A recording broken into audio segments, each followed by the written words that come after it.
Delhi airport पर अवैध parking के खिलाफ बड़ा अभियान, 780 से ज्यादा चालान। दिल्ली ट्रैफिक पुलिस ने इंदिरा गांधी इंटरनेशनल एयरपोर्ट की टर्मिनल 1 के पास अवैध पार्किंग के खिलाफ बड़े पैमाने पर अभियान चलाया है। एक अधिकारी ने सोमवार को इस बारे में जानकारी देते हुए कहा कि अभियान के तहत नियम तोड़ने वालों के खिलाफ विभिन्न धाराओं में 784 चालान जारी किए गए।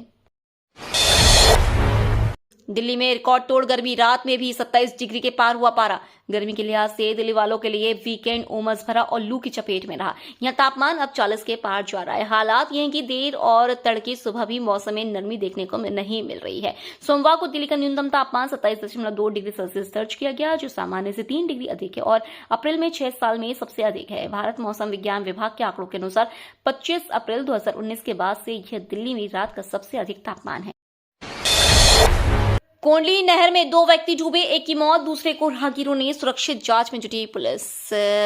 पूर्वी दिल्ली के न्यू अशोक नगर स्थित कोंडली नहर में नहाने गए 2 युवक डूबने लगे। शोर शराबा हुआ तो एक युवक को राहगीरों ने सुरक्षित निकाल लिया, जबकि दूसरा युवक गहरे पानी में डूब गया।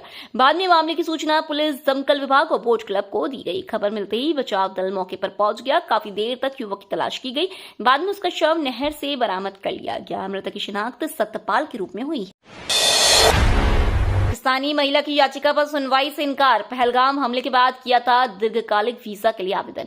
दिल्ली हाईकोर्ट ने एक पाकिस्तानी महिला शीना नाज की याचिका पर सुनवाई करने से इनकार कर दिया। शीना ने भारत में दीर्घकालिक वीजा के लिए आवेदन किया था और अपने आवासीय परमिट को निलंबित न करने की मांग की थी।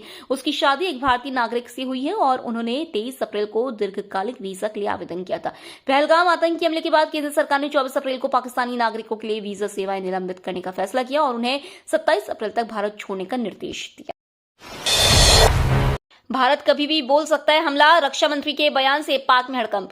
पहलगाम आतंकी हमले के बाद भारत और पाकिस्तान के बीच संबंधों में रोज नई गिरावट आ रही है। दोनों देशों के बीच जारी तनातनी के बीच पाकिस्तान के रक्षा मंत्री ख्वाजा मोहम्मद आसिफ ने सोमवार को कहा कि भारत कभी भी पाकिस्तान पर हमला बोल सकता है।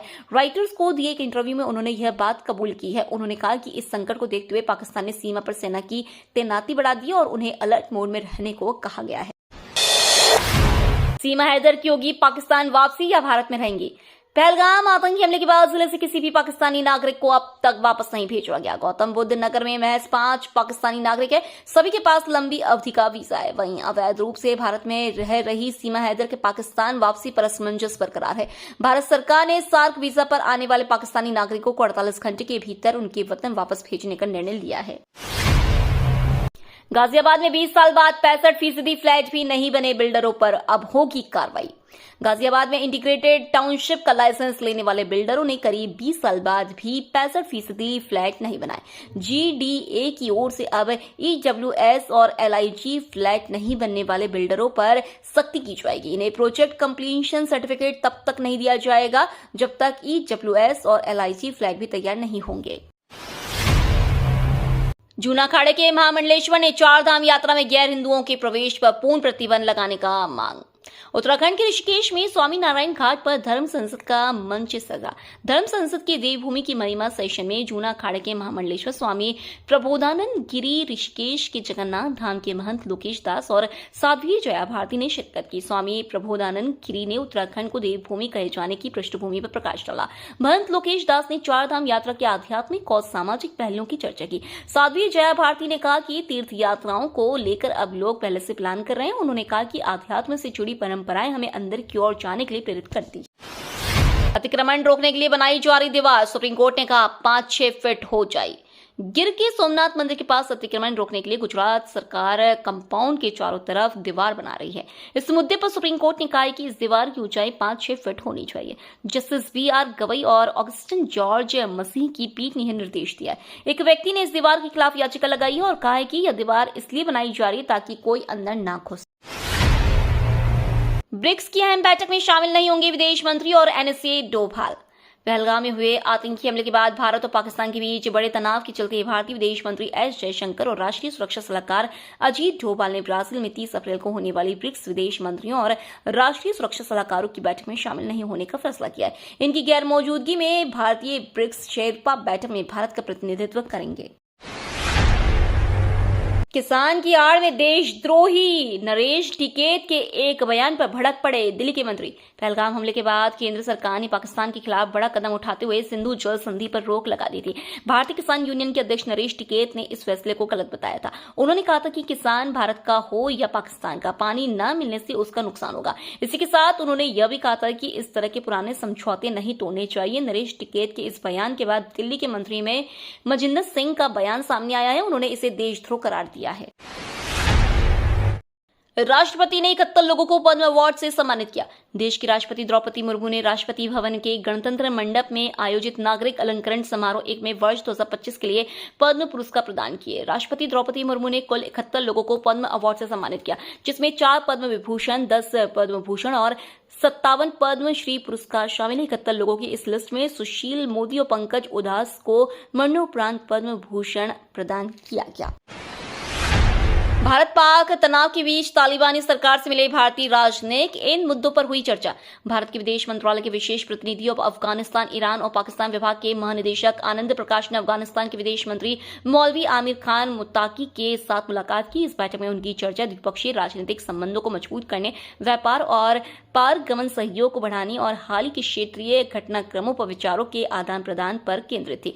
दोनों पक्षों ने द्विपक्षीय जुड़ाव, वीजा प्रक्रियाओं को सुव्यवस्थित करने, प्रतिनिधि मंडलों के आदान प्रदान को बढ़ावा देने और विभिन्न क्षेत्रों में सहयोग को मजबूत करने के महत्व पर जोर दिया।